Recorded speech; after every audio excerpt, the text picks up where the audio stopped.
Hi there, my name is Brian Pitts. I'd like to introduce myself for a moment. I am a naturalist and adventurist. I'm an executive chef of 35 years experience. I'm a professional photographer, avid gardener, and hobby farmer,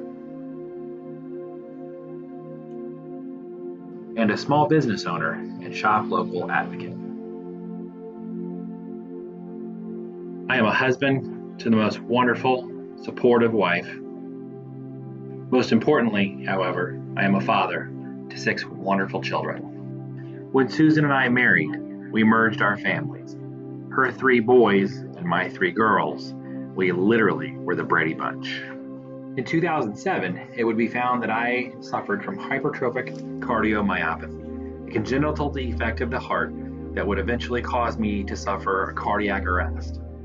After my cardiac arrest, I would have an implanted defibrillator put into my chest. Over the course of the next 14 years, I would be managed medically by Dr. Lauren Barenbaum at the University of Kansas Medical Center.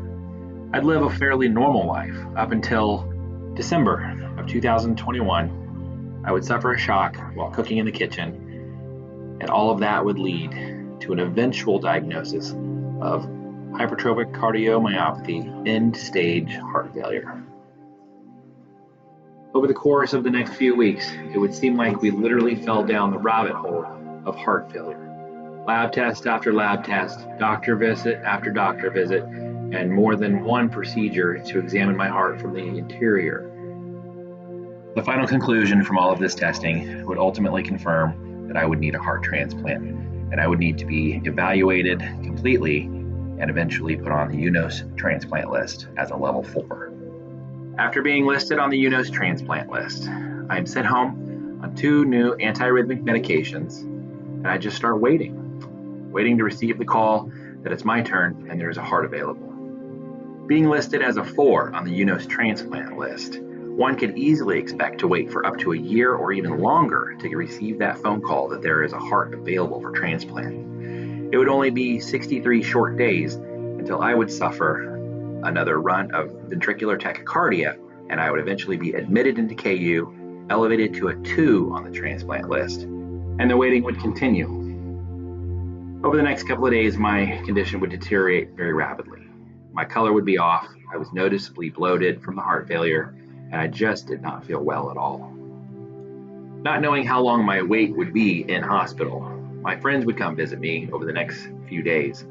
Staying positive, trying to keep my fears and worries at bay.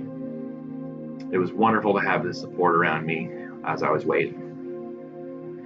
Susan, still working from home, was able to put in some office time when she's sitting with me waiting. I could tell she's very worried about me. Not being able to stay 24 hours a day, would go home in the evenings, so we devised a plan that should I receive the call that a heart is available for me, I would remotely access our Alexa at home and I would play a song notifying her the heart is on the way. Originally, I had planned to play the Rocky theme, but accidentally played the Superman intro theme. And she said, you know what, that was perfect because I've always called you my Superman. 24 hours later, I would be wheeled back into the surgical suite where they would perform my heart transplant. I would be the 159th heart transplant performed at the KU Medical Center. Many hours later, in cardiac ICU, I would wake up, intubated, but healthy and alive. Susan said that she cried the first time she was able to see the heart monitor and my perfect, beautiful, normal rhythm. There's a picture of my chest, my brand new heart, and no more ICD implant. 15 hours after surgery, I would walk the hallways with about 22 IVs attached to me. There I am having my first yogurt and granola breakfast. Man, I was starving. Here I am getting my chest tubes removed. Over the course of the next 24 hours, I would walk the hallways more.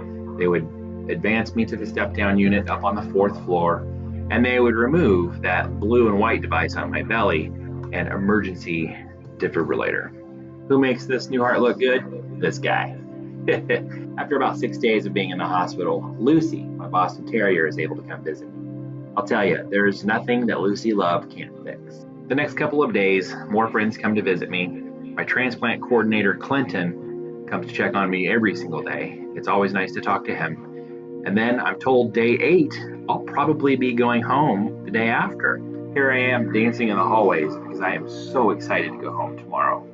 As I'm walking, I meet Anthony, a good friend of mine, still to this day, and he's so incredibly impressed with how good my progress has been. He's just got to reach out and touch me. We've become the best of friends, and he is really the one that inspired me to become a heart transplant mentor.